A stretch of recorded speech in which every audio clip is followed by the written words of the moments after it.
Okay, is this working? Can people hear me? Is the audio working? Okay, great. Okay, so just a brief comment. Last time we were kind of finishing up adaptive methods. And today we're going to be starting into kind of convnets. But I wanted to do those, make an announcement. Because of a conflict, I have to end my office hours a bit early today. So my office hours will be short today and end at 11. But on Friday, I'll extend them by half an hour. So then it'll be, for this week, you'll have the full length of office hours. Just today, it'll be a little bit shorter. So today,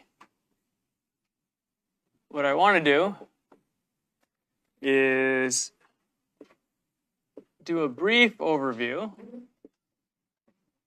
review survey of topics that we're going to be covering later in the course, but I'll make that quite short. Then I'm going to talk, the main topic for today is convnets, say basics. Make sure everyone understands these. Then we're going to talk a little bit about a topic called normalization. And if we can, I'll say something about dropout. Maybe it's a very little bit, but a little bit nonetheless about dropout. Dropout appears a little bit on the homework this week in the last problem, and so does normalization. So I want to talk about them a little bit. But the main dropout homeworks will be the following week homework. Okay, so what I want to do is to first sort of just talk about, okay, so we've been talking a lot about the foundations of like, what does it take to learn? What is inductive bias like? Where does it come from? How are different optimizers? And now we're in a position to start talking about the different architectures. So what I wanted you to understand is that many people think about architectures really tied to specific problems, which is true in practice. But really, you can think about this as like there's two different axes. Okay, so on one axis, we have different architectures. I'll write that horizontally here.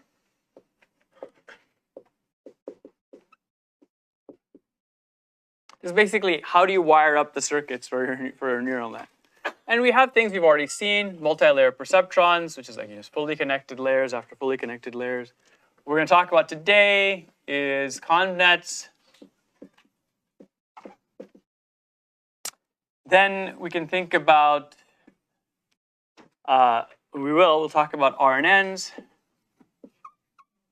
recurrent neural nets, which are kind of like convnets. And then we have graph neural nets,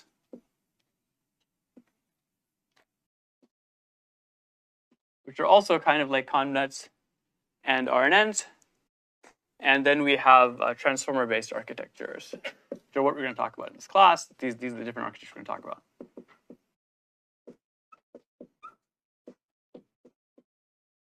These are broad families of architectures, but there's many ideas which actually are common across them. And it's very important for you to understand those ideas so that, do we think that transformer-based architectures are the last architecture that you're going to see? No.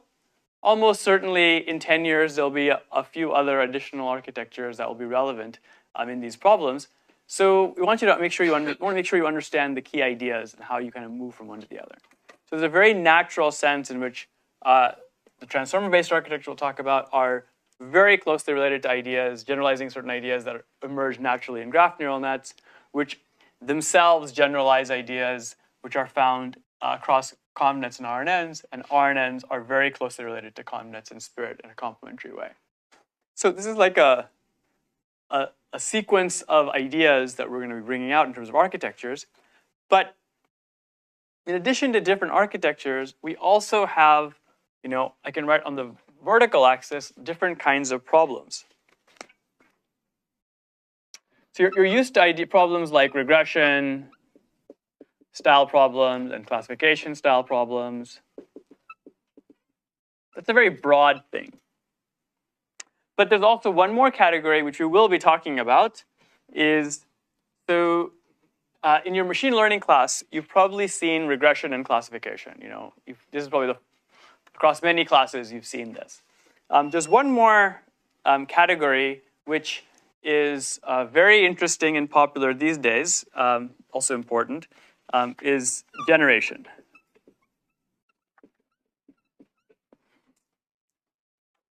So regression is when you want to take some input and tell some real valued or real valued flavored type of thing from that.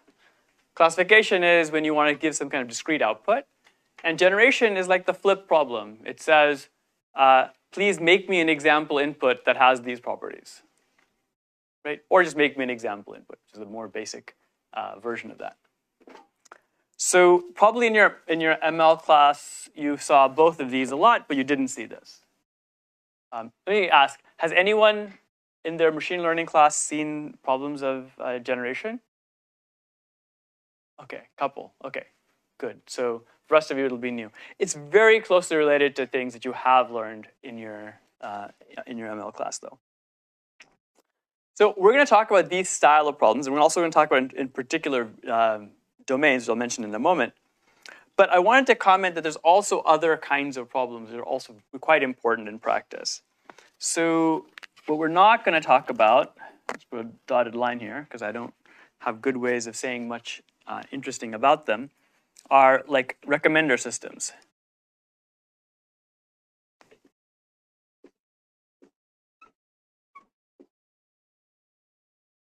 So this is also related, extraordinarily important in commercial settings. So whereas regression, classification, and then in some sense generation are all one way, recommenders are like, what should we, classic cases, which ad should we give this user? Right? Or what movie should we suggest this user watch? That kind of thing, which is also based on learning, and to which all these architectures also can apply. In addition to these questions of architectures, we have a whole other seemingly orthogonal dimension that we could have, which is problem domains. So you think of this as a third axis. Okay, this pen is dying.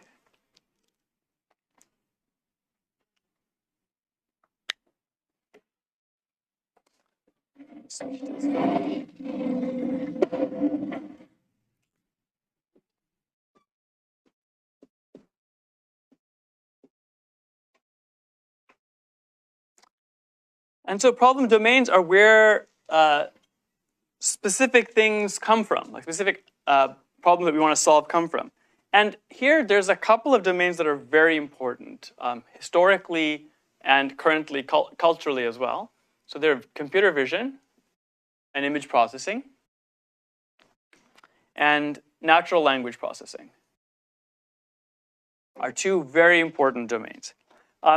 To this, you can add another domain which is less visibly important, but quite important in terms of the development of ideas, which is also control and robotics.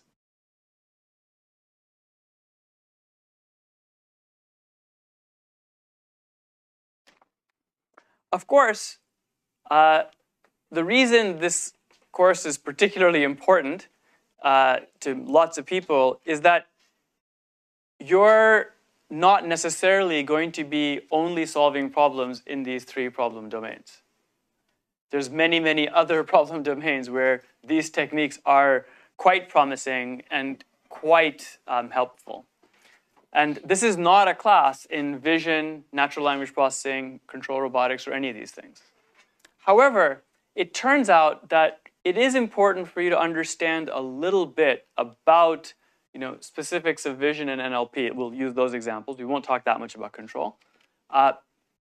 Just so you can understand the engineering interplay between the domain and the architecture, and how domain considerations give rise to architectural thinking, and how to kind of do these mappings. The reason we do that is twofold. It's that we want to show you examples of this kind of thinking so that when you're working in some different domain, you can say, okay, what is the analogy for me?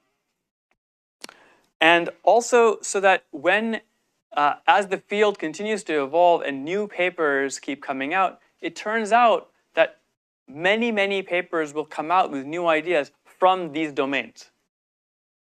And those ideas then get applied to other domains. Generally, there's a flow right now of ideas start off here and then they flow outward.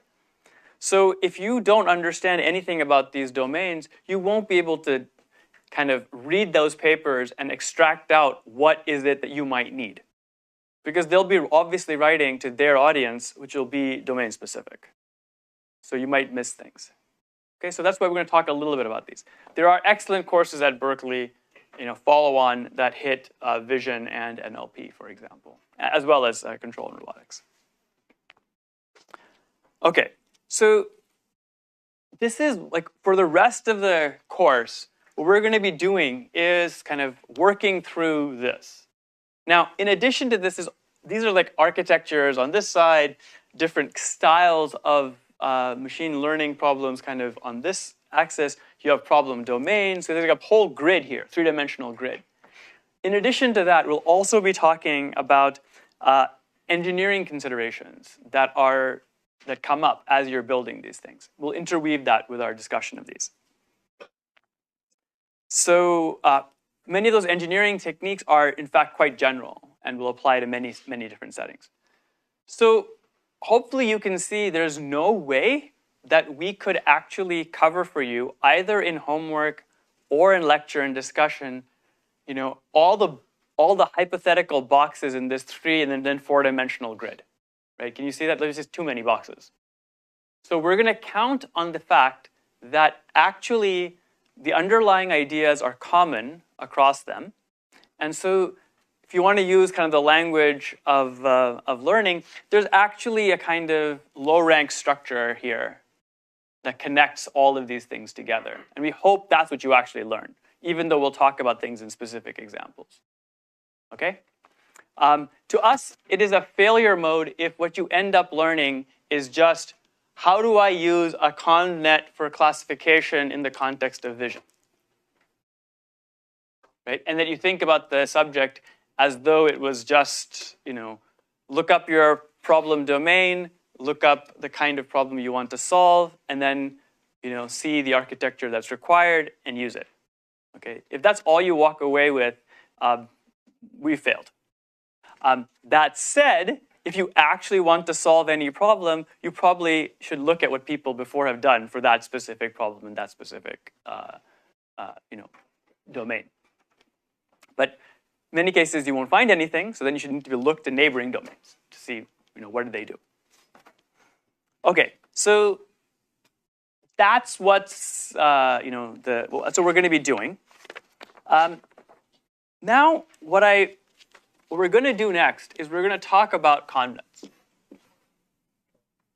So convnets are interesting not just because of historical reasons, that they were the networks that kind of ushered in the current deep learning era that we live in, but also that they act as a really good teaching tool to bring out certain ideas which are actually common across different architectures and different design considerations that we have to think about. Okay? So we're going to talk about convnets. Now, for convnets, I'm going to so maybe I'll just ask first. I believe at Berkeley, the machine learning class 189 actually does at least one lecture on convnets, and even gives you a little bit of homework in convnets. So let me first ask, those of you who have taken 189 at Berkeley, did you see convnets in the class? If so, raise your hand. Okay, good. For those who took a machine learning class elsewhere, not at Berkeley, raise your hand if you've seen convnets in that class. Okay, again, a lot of people. These should be all excluding each other. For those who have not seen convnets in a class, have you seen convnets in a technical sense of any kind of working with them or reading about them or reading a paper or anything like that? Raise your hand if you're in that category. You didn't see it in a class, but you've worked with a convnet. Okay, I think at this point almost everyone is covered. So I'm going to I will teach it accordingly. Okay, so this is going to be a review of convnets from the perspective of I'm going to hit the high-level points in a way that will hopefully bring ideas into focus. If you don't understand anything specific, for example, if you were one of the small number of people in lecture right now who haven't seen convnets before, please ask on Ed, come to office hours. We will point you to references. Convnets are actually very richly supported in terms of reading and things you can find online. So it should be no trouble at all getting you up to speed. Okay, so what I want to do for convnets is sort of think about the key ideas in a convnet and how those manifest.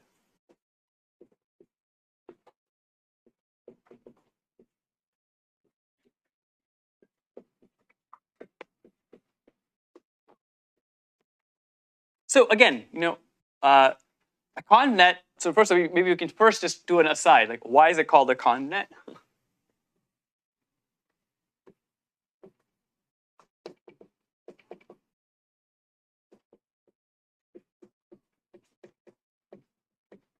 Okay, so this is because these are convolutional neural nets, and what they do is they include a particular style of connection, of units in your architecture, and a convolution looks like this in discrete time, right? You have some input. This is the 1D convolution. U of tau, and you want to compute the output at some particular place. And so what you do is you multiply, you do a weighted average of this by some kernel, h, and the classical signal processing form is t minus tau. But what really matters is there's something here that you're sliding around with t for the output. So whatever, this is the output, add t. So the important thing here is actually this, not the minus sign, but this thing. This means align filter to where we want the output. And the other interesting thing about a convnet, about a convolution, is that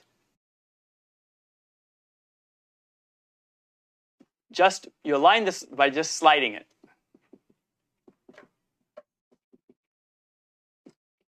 You don't adjust the weights that it represents. So you can see this is a kind of weighted average. Okay, we talked about it last time. We talked about the motivation behind momentum. We talked about momentum. We talked about as we want to do some kind of smoothing, and we want to have a very compact representation of that smoothing in terms of operations in memory. Here, we just don't care. We want this to be we want this filter to be learnable. So it's called a convolutional neural net because it has learnable convolutions in it.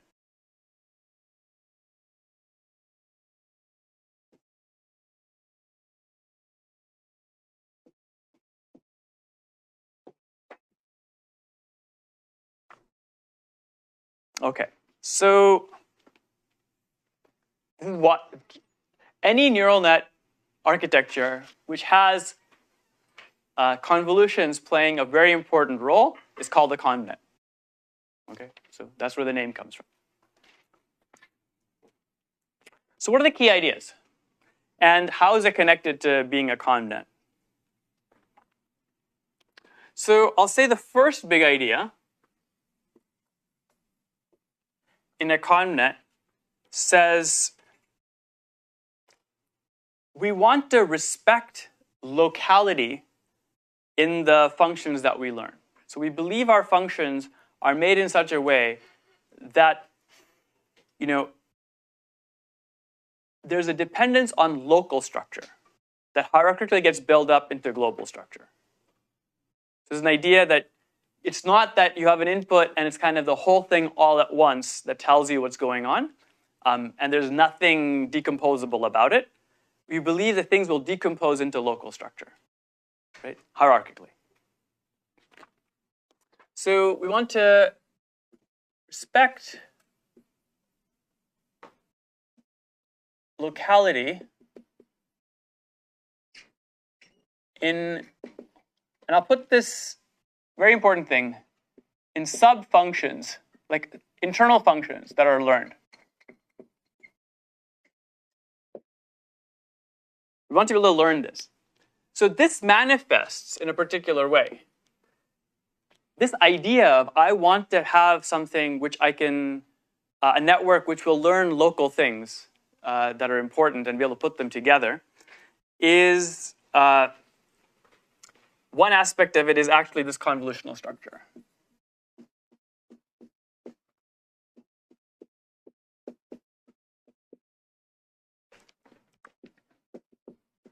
With small, I'll put this in quotes, filters. So if you look at this filter, this learnable thing, it's sliding around. The size of that filter is telling you how many nearby times is it averaging together in some way.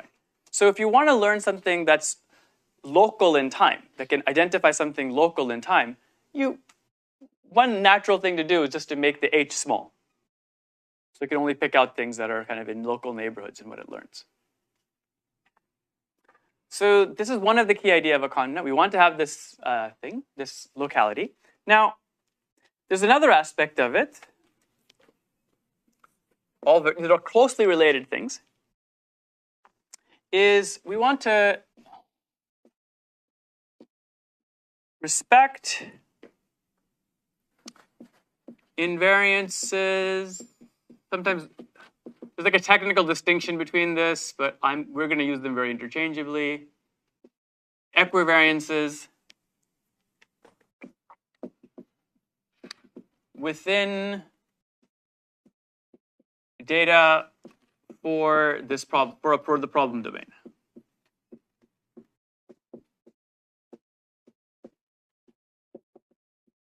So this is the general principle, right? No matter what problem domain you're working on, there's a general feeling that the only thing you can learn is something which has some kind of decomposable, simple structure to it. If it doesn't, you're not going to be able to learn it. You can only learn reasonably simple things. Now, you can make things more complicated, but they still have to be reasonably simple relative to the size of your model and so on for you to be able to learn them. So in the case of images, which motivate a lot of the work in ConvNets, the local structure is a 2D image. So when I write T here, I should think of 2D, actually. We'll talk more about this in a bit. But in the case of images, the kind of invariance, equivariance that you want is the idea that in many image problems, if you have an object, so an image, where do images come from? Images come from some kind of imaging device that's looking at things in the real world. And there's a belief that the real world has the property that there are many interesting things in the real world that stay the same even if you move them around. Okay? So like this chair. It's this chair. It's still the chair. Okay? And you don't want to think that, oh, wait, it's over there. Maybe it's something totally different now. It's still the chair. Right? So that kind of thing, or the other things here too, like for example, you can rotate it. Okay? For some of these kinds of properties that you expect to have in the real world, that you expect to see reflected in your data, for some of these, you can maybe build them structurally into your model. And so for a ConvNet, you do this. And you do this by saying that, how does this manifest? It manifests by the fact that this learnable filter doesn't change based on where you slide it around to. All you do is slide it around. So how does that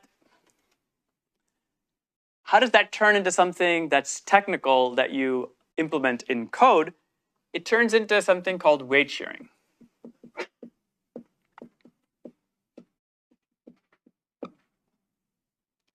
Which says that the filters at different positions in the image share the same weights. Right? So you have filter 7, there might be many such filters at a particular layer in the connet, and filter 7 shares weights no matter where it is in the image. Okay, so that's the idea. That's how you do this. Sharing of the weights means that it should be doing the same thing. Just because something moved in the image shouldn't change. But there's actually something else that you also do when in practical use of connets, which has nothing to do with the architecture itself, but is a general philosophy that we apply, which is we also do something called data augmentations in the training of connets.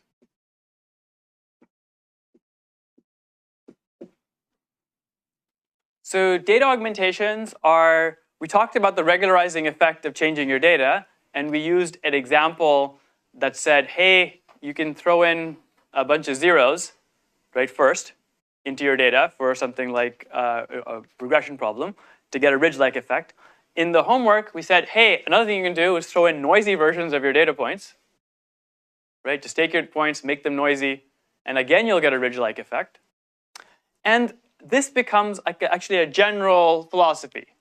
You often say, if there's something that you want to not strongly affect the predictions your model is making, how can you add that into your data by actually augmenting your data in some way? So you can think about the case that we showed you of the noise as being very much in this flavor.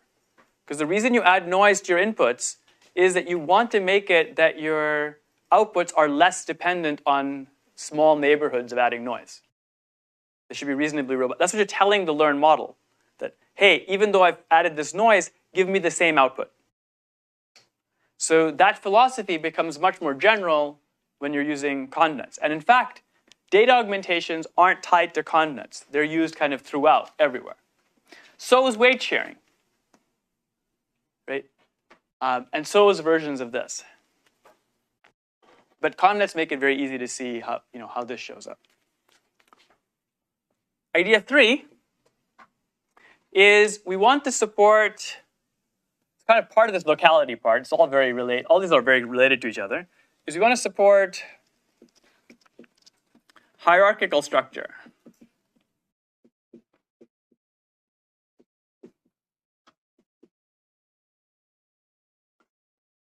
And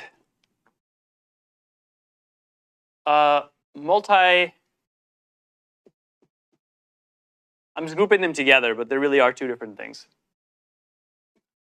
And a multi-resolution perspective. So hierarchical structure means that we think that this is true in most problem domains, that we expect there to be like component constituents of things that get combined. So the final thing you're predicting isn't just a direct function of the input, but kind of goes through hierarchical processing of different local things that get composed together. That's a general perspective that we have. And then in particular, in the context of images and other many natural problems, you have this multi-resolution perspective, which says that when you look at an image up close, there's certain kinds of local objects that exist. But as you kind of zoom out in an image and see things kind of at a coarser and coarser grain, different kinds of structures might exist at coarser levels. So for hierarchical structure, fundamentally, this is tied to depth in networks.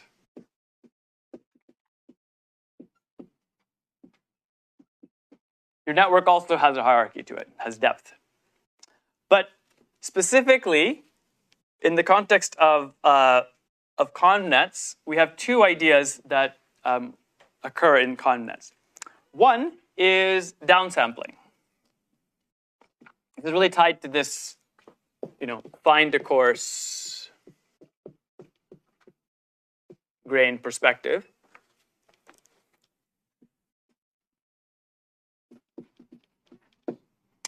So downsampling says that even though when you have a practical convnet, your practical convnet starts with, for example, images of a certain size. But as it proceeds in its processing, it starts looking at smaller images as it goes. Smaller image-like objects. They aren't really images anymore. That's a way to kind of make things more coarse. So you explicitly have the architecture reflect this downsampling. The way downsampling shows up is through two ideas, which people who've seen convnets should recognize. One is the idea of stride, and also the idea of pooling.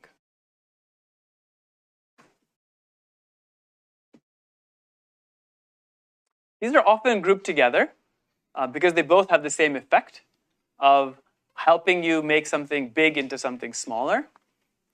But they're actually a little bit different in what they actually do in the context of the learning of a neural net. So this is one idea associated with a convnet, and there's another idea also that's tied to this.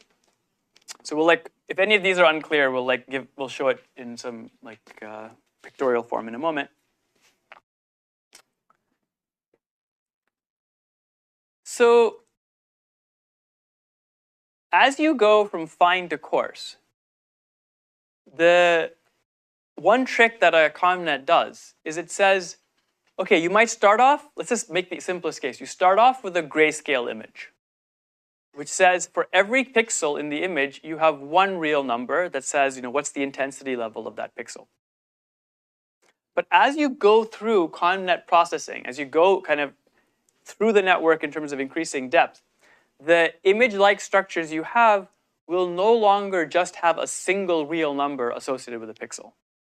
They will now have many different channels of information associated with that same pixel. Okay? So this corresponds to an idea which you have seen even in your basic ML class. It's the idea of lifting. Okay? Where you take something and you say, well, I have, for example, if you want to fit polynomials in one dimension, you add features, right? You say, well, I have real originally, but now I'll have the constant 1, x itself, x squared, x cubed, x to the fourth. I'll do these other things that are processed. And I'll kind of lift to a higher dimensional space to give me more flexibility. So the same thing happens here. So I'll give it the same name. I'll call it lifting, which practically means increasing number of channels as we go deeper.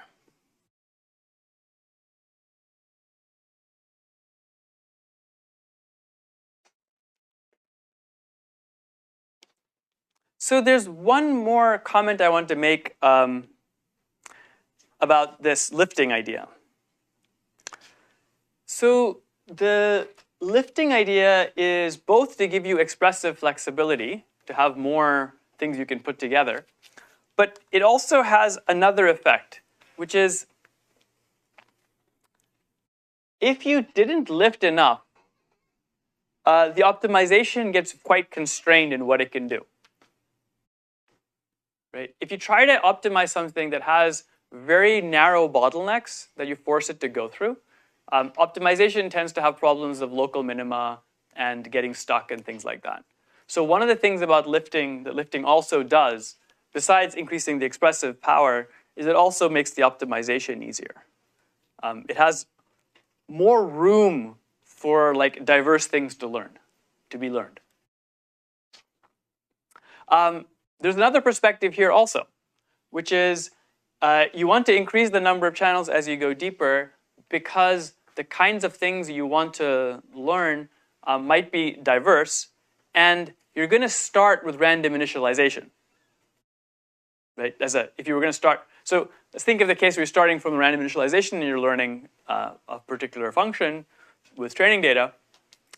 If you start at random initialization, you're going to explore in the neighborhood of that initialization. Okay? So if you do lifting and you give yourself more channels, for each of those channels you also have a filter associated with that. right? Each of those filters is going to be randomly initialized differently. I mean, it'll be initialized with the same probability distribution, but you'll get different realizations. And so by going to a larger number of channels, you also increase the chance that you'll get lucky, and there'll be something that's in the interesting direction or near an interesting direction filter already kind of there. And then you can refine it. If you initialize with only one filter, you're kind of stuck to that filter. If it's a bad initialization, there's not much you can do. Okay, so there's also a very real belief and lots of empirical evidence that for actually even in convnets, that when you randomly initialize a large network, one of the things you're doing is you're hoping to get lucky in different places with things that are useful. And that the final learned network will kind of run with the parts where it got lucky and kind of enhance those and let the other parts just like not do very much. This is something, if you want to read about it, it's called the lottery ticket hypothesis for the training of neural nets. And there's evidence for it. Yeah. Let's say one filter is really useful. Can we get rid of the other filters using methods similar to dropout? Yeah, great question. So the question is that if you finally learn a network and there's a few filters that are doing a lot of the work, can you get rid of the others? In fact, this is done. It's one of the major topics, one of the major approaches used to achieve what's called efficient networks. So if you want to get a network that will fit onto your mobile phone, right, you often can't afford to have that many parameters or that many filters.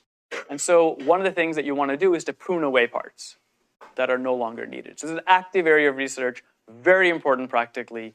And you literally, you cut things out and then you retrain so that in case there's some interaction that was happening, you can kind of get that back. And that's actually the success of such pruning-based methods in convnets was one of the things that's viewed as evidence for the lottery ticket hypothesis as well. There's other evidence for that.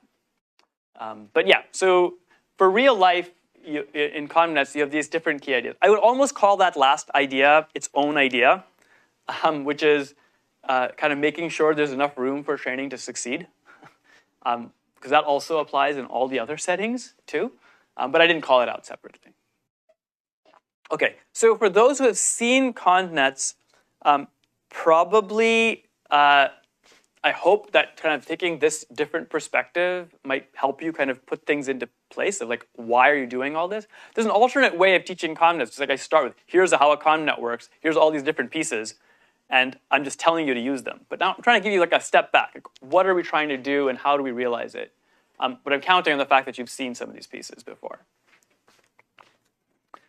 Okay, so what I want to do next is to talk a little bit about like some very basic aspects of a convnet to make sure that you get it and also just draw a picture out.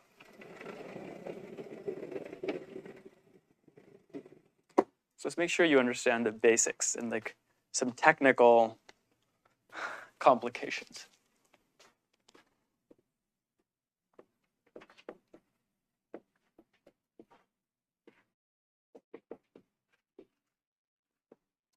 So I'm going to start with the kind of classical kind of convnet. We'll talk about ResNets next time. How does it look? So we have an input. Typically for convnets, we draw depth horizontally. For transformers, we'll draw depth going vertically up. And sometimes for ResNets, we'll also talk about depth going vertically up. So, but I'll start with the classic horizontal picture. So we have an image.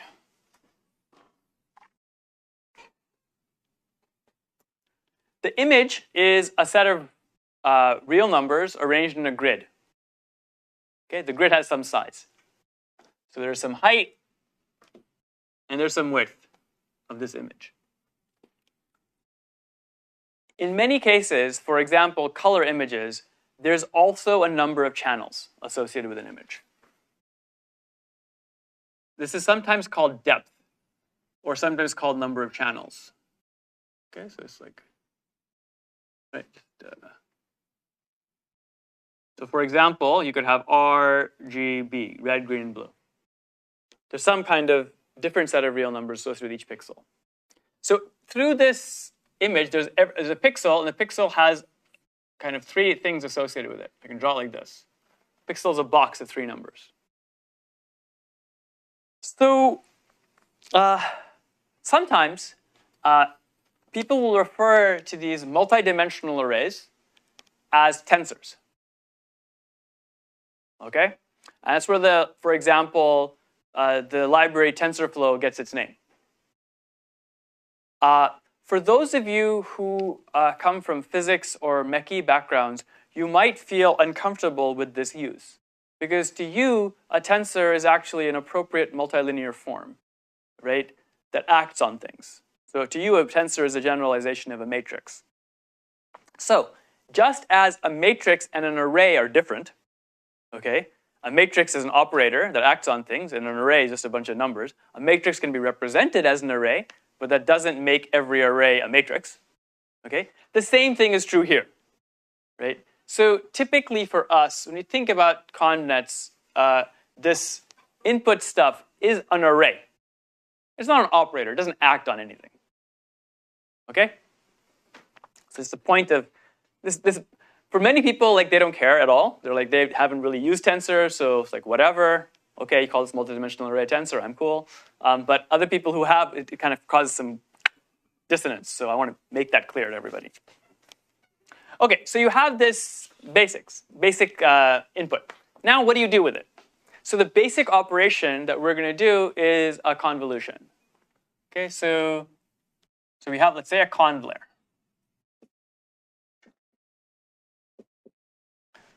So a convlair is defined. The most important thing in a convlair is how many filters does it have. Okay? So it has a number of filters. The number of filters determines how many real numbers you're going to associate with every pixel of the output of this layer. So if I say that I have RGB inputs coming in, right? Suppose I have a convlair and I'm going to say I have 2 filters. Example 2. This is not a realistic example. Okay, usually you'll have more than 3, but I'll just start with 2 to make sure that everyone gets it. So if I have it with 2, then I'm going to have the output at this layer. So I'm going to look at the output, right? Is going to be an image that has 2 numbers associated with every pixel. So I have a little box here for this pixel. I'm really bad at 3D drawing, right? And there's two boxes in there, 2 numbers associated with it. So this determines number of channels at output of this layer. That's like the first thing. The second thing you need to know is how big are these filters?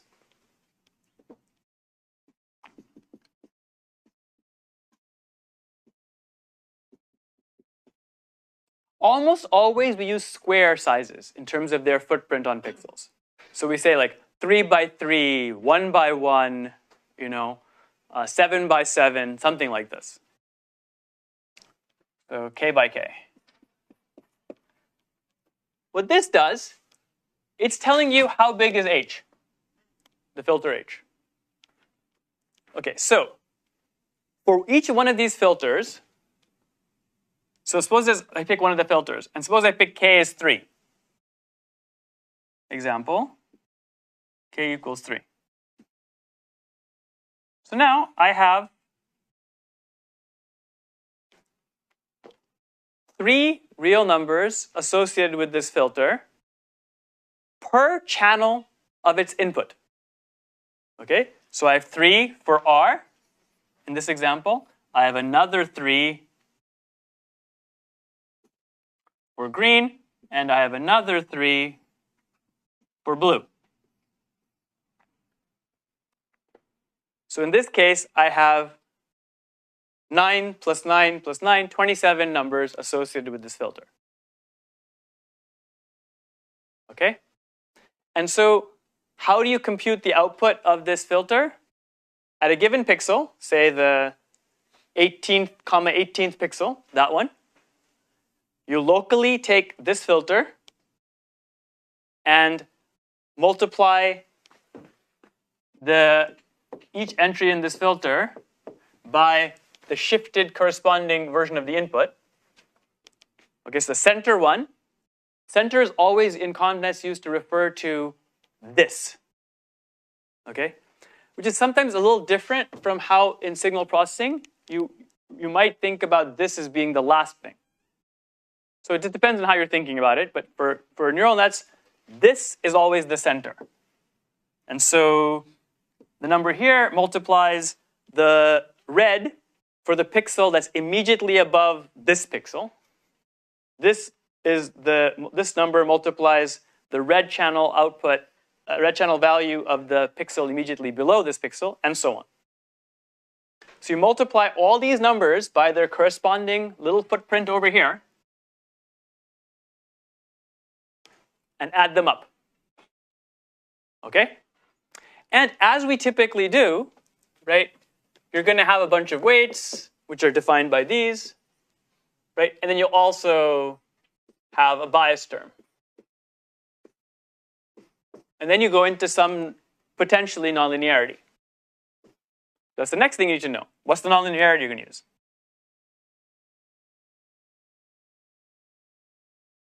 Okay, so for example, you could use a ReLU. And that determines the output of a specific filter. So that's the basics, very basic operation of a convnet. You have a convolutional layer, it does this. However, there's two technicalities that we have to deal with. Okay? So I'll call them out. So this is like the fundamentals, and then there's technicalities. So technicalities.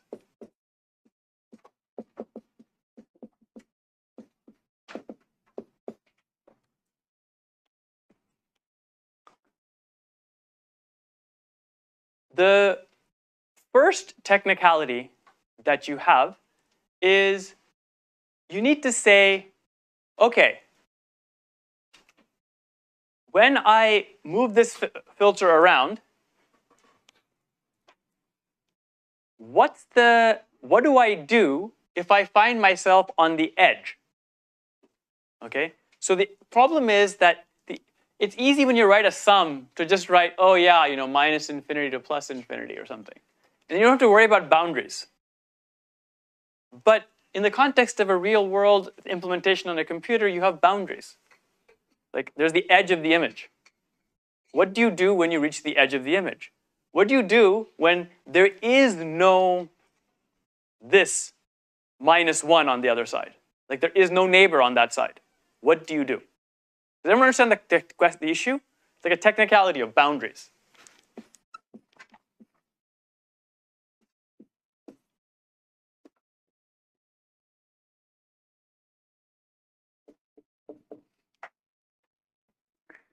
And for what you do at boundaries, you basically have a set of choices.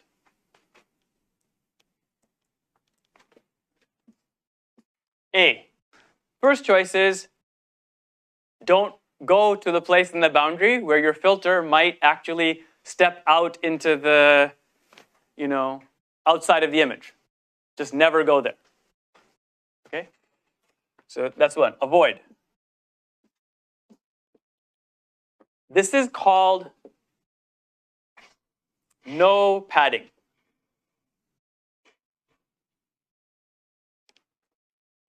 So don't do anything to try to solve this problem. Just don't do anything called padding. But the other thing you might want to do, is to, I don't know, like hack, patch, something so you can work, okay? Like do something so that you don't end up having to avoid having something at the boundary. So for this, there's actually two choices of which one is always used, but you should be aware of the second. So we put the second one in the homework also for you, so you're aware of it. So this is called padding. Which means, what does padding mean? Padding means, as far as the operation of this filter is concerned, you pretend that the image actually, the input, whatever the input thing is, actually extends into this place where it doesn't exist. So you have to make believe what's in the places that there is nothing. Okay? So, make believe. That input is larger. So you have to fill in these places that don't exist on the outside. So to fill in places where there is nothing, one thing that you can fill in with is zeros. Okay, and that's called zero padding.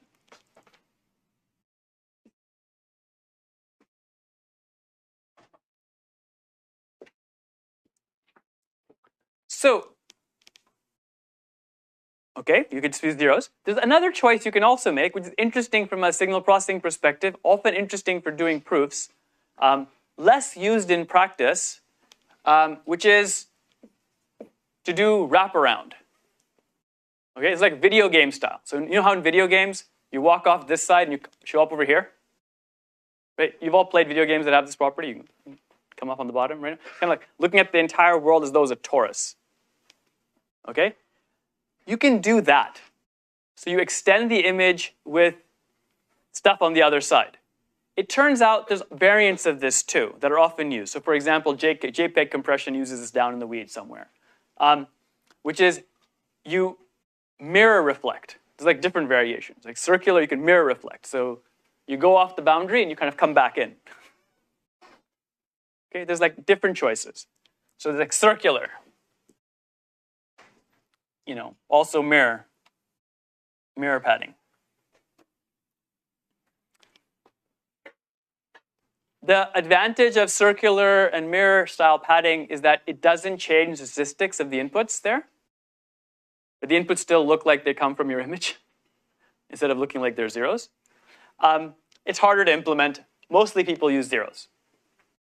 Okay? But you should be aware of this. So here, you talk about how much padding do you do. There's a particular kind of padding that we use like a shorthand for. So in particular, shorthand, we can say same padding.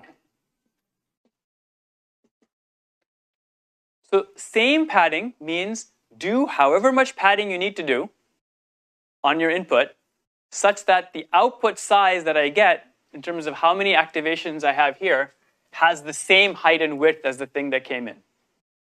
So if my filter is a 3x3, right, I could have one thing on each side I have to add to my image to get it to be the same size, so I can go all the way to the boundary. Okay, that's called same padding. In principle, you can also do other levels of padding, where you could say, well, let me pretend the input image has, 10 sets of zeros on this side and 10 sets of zeros on the other side, and then you get an output that's a different size than the input if you're using a 3x3 filter. You don't do that in practice, but it's in principle there as something you could do. So the most common things are no padding and same padding. But you can think about how much padding you have.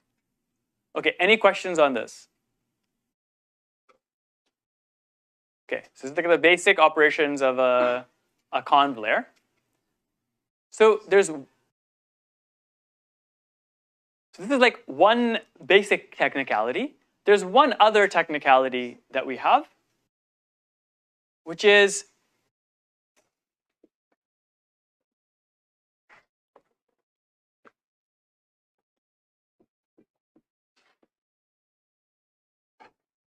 how much do we stride?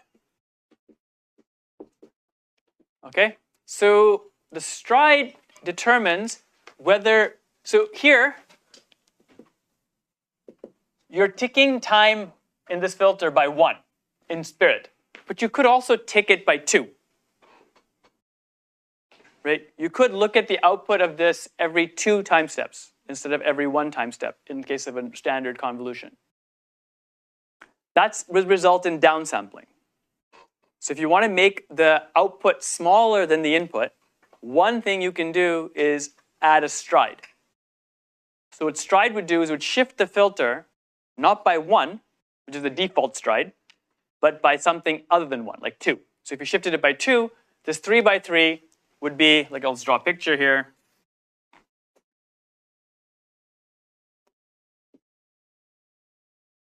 Think of this as a little patch in the image. Okay, so suppose I start, and I start here, looking at these 3. Okay, so I'm going to pretend I'm here to begin with. Okay, if I stride by 1, my next thing would shift over by 1. Okay, so it would be this set. So the center moved from here. I usually use black for that. My black isn't working, but okay, there. And I shift the center over by 1 to here. That's a stride of 1. Default stride, 1. But I could also move by 2. So with a stride of 2, instead of going here, if I had a third color, I would use the third color, but I don't have a third color. I'll use an X. I just move over by 2. Right? And then my 3 by 3 would look like this.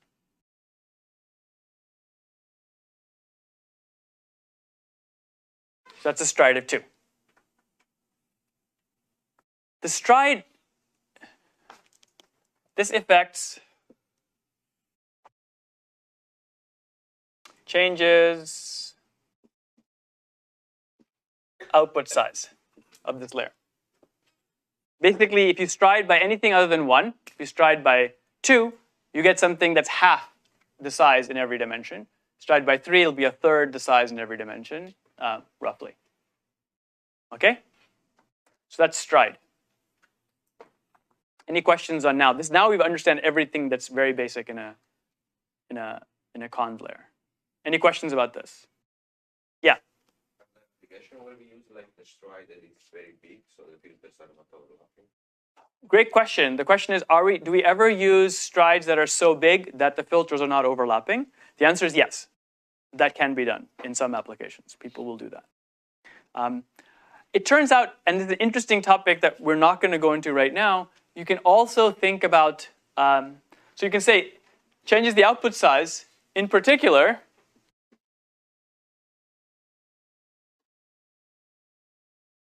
strides greater than 1 result in smaller outputs. So if you think of it this way, there's a natural question, which is to say, what about strides less than 1? Right? Can I stride by a half? Right? Or a quarter? Or a third? And the answer is yes, you can. Those are sometimes called transpose convolutions. And so there's a way of doing strides that can also go the other way. So if you want the output to be bigger than to be smaller, you have to think about how to do it. It's like tricky, right? Slightly tricky. Of what do you do? But so for later, fractional strides.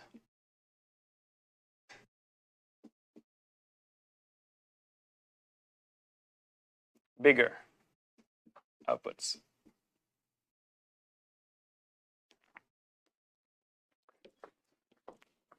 Okay, so that's the basics of a vanilla conv layer. Now, so far, we've just talked about strides as the way that we can make something smaller. We mentioned before that we want to do this downsampling to kind of capture our find a coarse aspect of what's going on.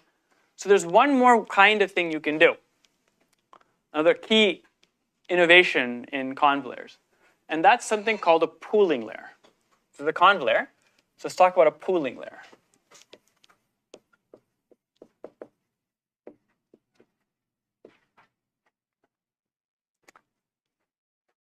So a conv layer is defined by filters. These filters are learned. Okay, so each of these contributes learned weights and biases that have to be learned for a conv layer filter. Pooling layers typically have no learnable parameters. So default is no learnable parameters.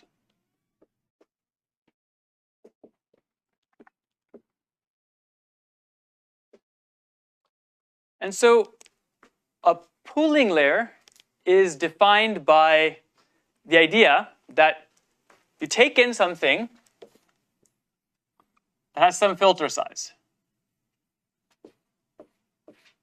Okay, so K, K. And you want to output a single real number as the output of the pooling layer. It's just like how the filters are here. Conv layer filters take in, a bunch of, they look into some window of inputs, and they output one thing, right? They do it by doing a convolution, adding a bias, and going through nonlinearity. So a pooling layer is also having the same visible form of taking some things and dumping out a single real number, except they're typically used just to achieve the same thing that stride achieves, making something smaller. Okay? So an example of pooling is, I'll give you the most classic example, is max pooling example.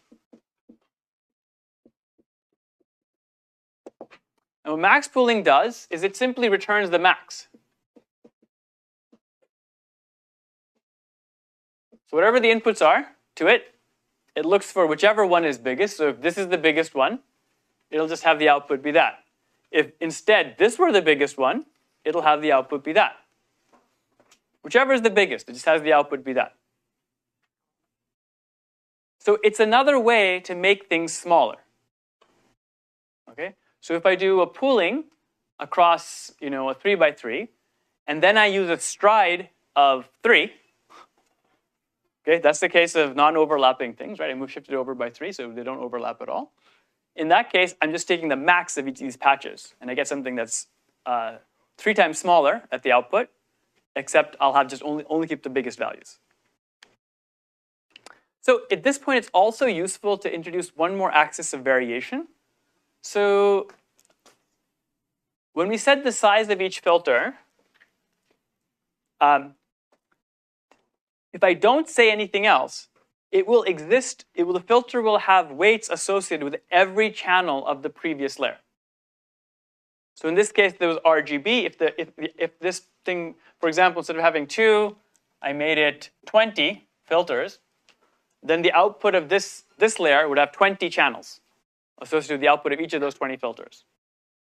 The next conv layer that follows it would by default have 20, if you have k equals 3, it would have 3 times 3, 9 times 20.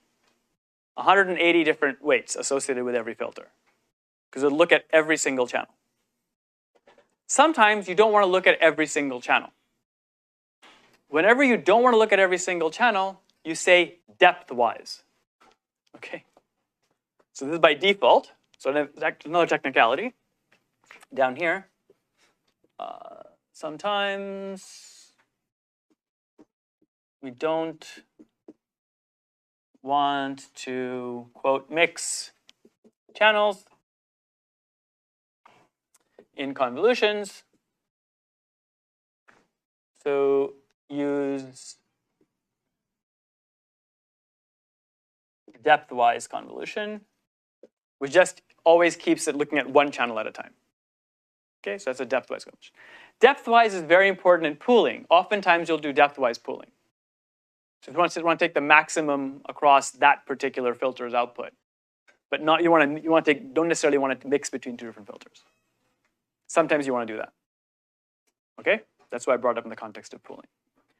So a brief comment here on the difference between just striding and doing max pooling. So if I just stride, I also will get things that are, looking at different size, like at the same output size. If I do max pooling, I'll also get the same thing. So why would I ever want to do max pooling as opposed to using a stride? The reason is that in the context of training the neural net, backprop through conv layers just acts normally. But backprop through a max pool acts very interestingly. It basically only sends the gradient to where the max was. Everywhere else gets a 0 gradient. Because remember, what is backprop doing? Saying, if you changed a little bit, how much would my output change? So for a max, only the max changing a little bit changes my output. Everything else changing doesn't change me at all. So max pooling acts as gradient routing during training.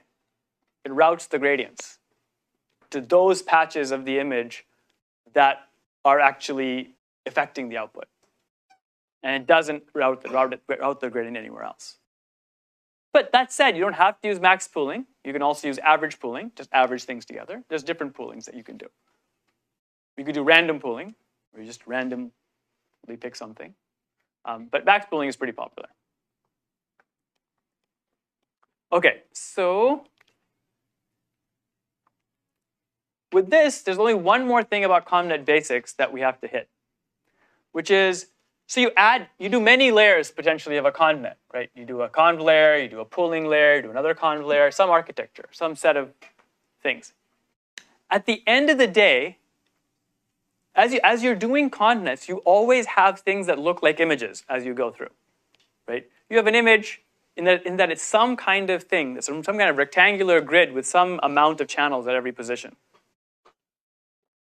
At the end, you want to do, like build a classifier or something.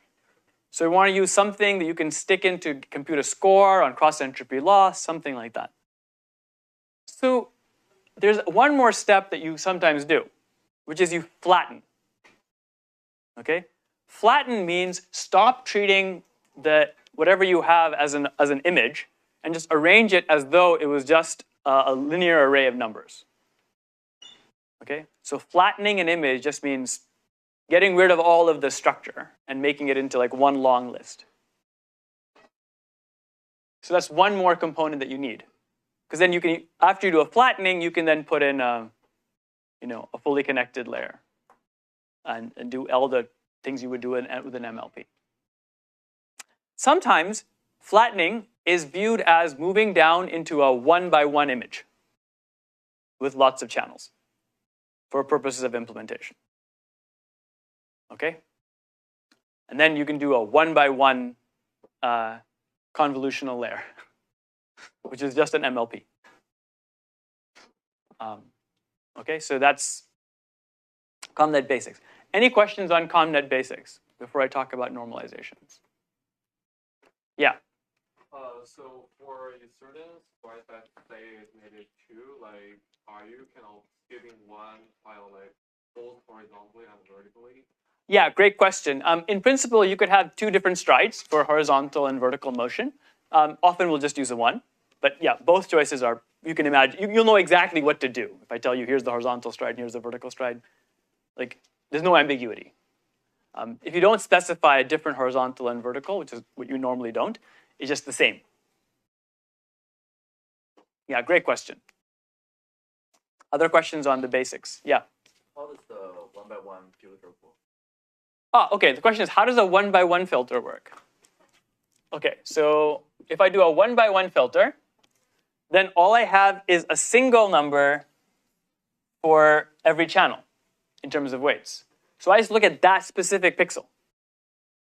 So a 1-by-1 depth-wise convolution is very boring.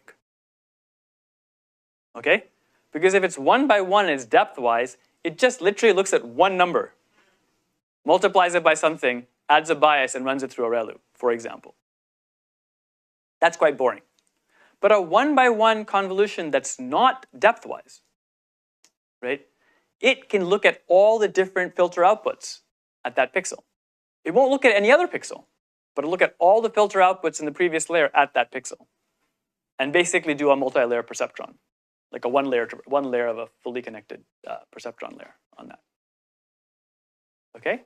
So that's actually quite useful and quite powerful. And in fact, we'll talk about it later. One of the interesting evolutions in ConvNet architecture that's happened is about being more intelligent about using some things depthwise, and so using doing convolutions depthwise with non-trivial filter sizes, and then doing one-by-one convolutions on the result to actually combine information across different filters. Because that's more efficient in terms of the number of weights and number of computations you have to do. Okay, good. So this is the basics of what goes on in a convnet. So now so with just this, okay, if all you had was a convnet, and you think about an interesting architecture of like, okay, I start with an input, I have a convolutional layer, I have some max pooling, I go to a smaller image, I do another 2 convolutions, I then do another max pool, and then finally I flatten, and then I do standard cross entropy loss training. Okay, you would have a pretty expressive architecture for dealing with images. But if you set out to train it, often it wouldn't work by itself. So in the training of convnets, people realized that just using SGD or Atom with a convnet by itself often doesn't work. And the reason it doesn't work is that when you do backprop through the convnet, you will sometimes get wildly varying sizes of the gradients. Right? You get some that are really big, and some that are very small. And so you end up having to use a step size that's small enough so the really big ones don't overwhelm you, and then you just don't train very much in all the interesting directions you need to train. Okay? So there's a practical problem that was encountered during when the convnets first came out. And so people said, okay, wait, we've already tried to do things like, Hull initialization and things like that to try to get things to work. Like, what more do we need? And it turns out that people thought that, it would be really useful to have the following observation. The observation is, in any deep network, so it's not just tied to convnets, so maybe I'll just go to I'll just erase this. Let's keep this up.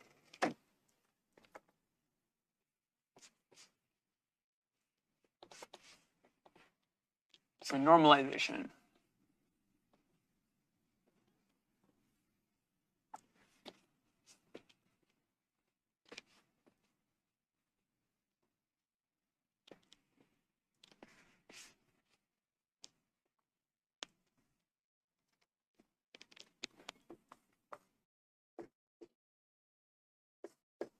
Now here I'm going to make the intellectual connection clear, and I'll call it normalization / standardization.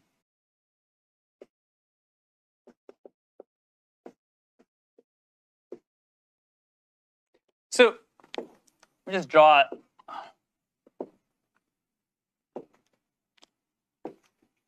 abstract deep network, okay?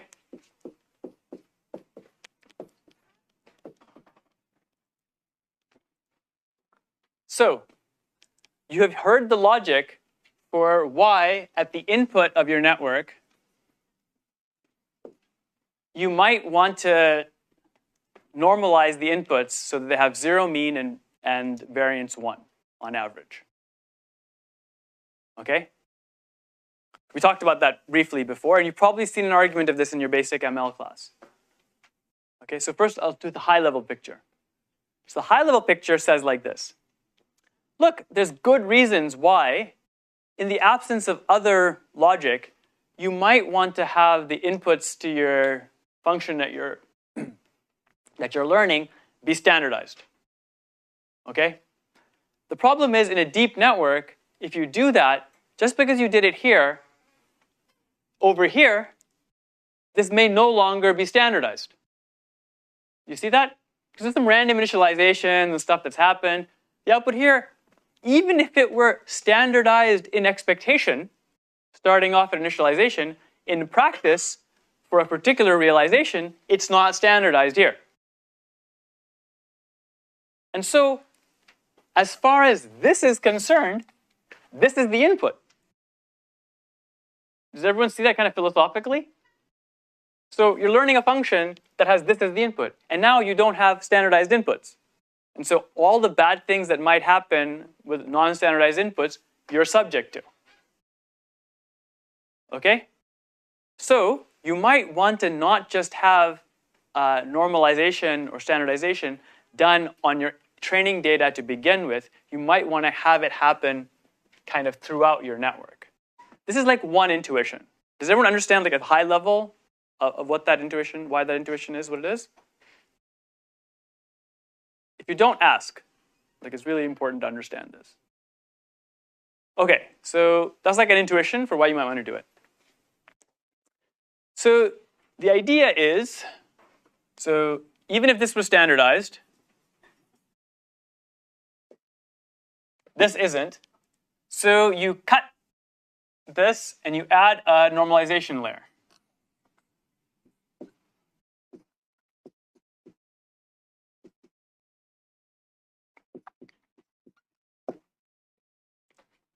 So you can think of it this way, right?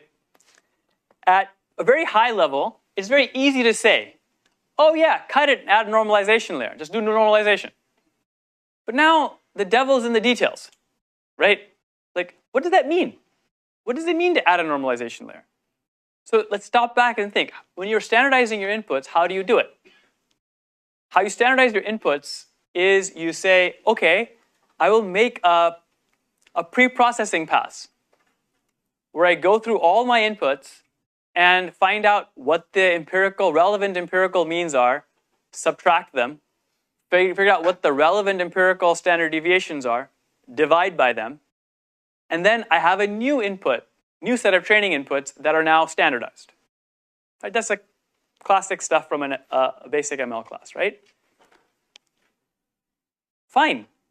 That makes complete sense because it's pre-processing before you ever start doing any learning. Okay? But now we have to say, what does it mean to do that in the middle of a network? Like, how do I do that normalization in the middle of a network? So there is the one approach you could take, which is you say, okay, fine, every now and then I'm going to stop training my network and I'll figure out, I'll go through all my training data, I'll compute what the empirical relevant means and standard deviations are here through all of my training data, and then I'll put in a layer which has appropriate weights and biases that will remove the means and multiply things such that the standard deviations are 1. Does everyone understand that kind of basic conceptual idea, how you could do it that way? But then you train the network some more. So you could say, well, after every step of training, I should just go back and recompute all my normalizations, right? But this is madness, right, in terms of wall clock time. Like, you can't afford to do that, right? Because your data is huge. You can't go back and like standardize it, only to have the network learn and adapt and shift away again, and then you have to go back and do it again. So you can't do it on your entire data set in a way that's not connected to how the training is happening. Does everyone understand that? So what do you do? So the first idea that people had kind of conceptually for doing this, I mean, not really, but like I'm like skipping steps, is called batch normalization.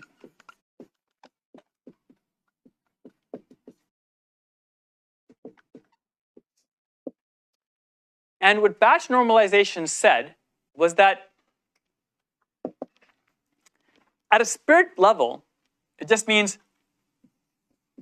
do standard style ML normalization, except just use the SGD batch size to do it. So what's the philosophy of SGD? Philosophy of SGD is wherever you would have done a gradient, namely looking at all your data, just treat a batch as though it's good enough. Batch normalization says do that for normalization too. Pretend your batch, whatever it is good enough for you to do, figure out the relevant means, subtract them, figure out the relevant standard deviation, compute it, divide by it, and standardize the output. Okay? So when you do that, there's something very interesting which happens, which is what the homework makes you grind out. Okay? The interesting thing that happens is that now, when you've added these normalization layers, wherever you add them, when you computed that empirical mean that you wanted to subtract, that empirical mean you wanted to subtract actually depended on all the entries of your batch. Same with the empirical standard deviation you computed. It depended on all the entries of the batch. So this normalization layer actually looks at multiple, in this batch normalization, looks at multiple training examples simultaneously. And so when it comes time to computing the derivatives, right, even though the batch normalization has no trainable parameters for default batch normalization, it still impacts the gradients that flow through it. Okay? Does everyone see that? Right, the gradients that go through it are gonna, it's not just that they get divided by something, they get divided by something which is itself the output, result related to the outputs of the previous layer, and so it throws gradients in those directions. So, to make sure you understand it, on the homework, we're gonna make you implement it yourself for once in your life, just so you understand what's happening. But the great thing about packages like PyTorch and the like is that, hey, it's some computation. And so PyTorch can take the derivative through it for you. Okay, but you should understand it. So that's the basic thing. I'm out of time about batch normalization. One more, tiny variation is that you might say, hey, why should I set the mean to 0 or the standard deviation to 1 at the output? It kind of doesn't matter. You could pick anything else, but maybe the later layer really cares. Probably doesn't, but maybe it does. Okay? So you also let the mean and standard deviation itself be a trainable parameter. So you have a batch normalization, has two trainable parameters, the mean and the standard deviation. So that trick enables convnets to be trained. So yeah, we'll talk more about different kinds of normalization next time, and we'll also talk about dropout next time. Okay, I have office hours now. There's another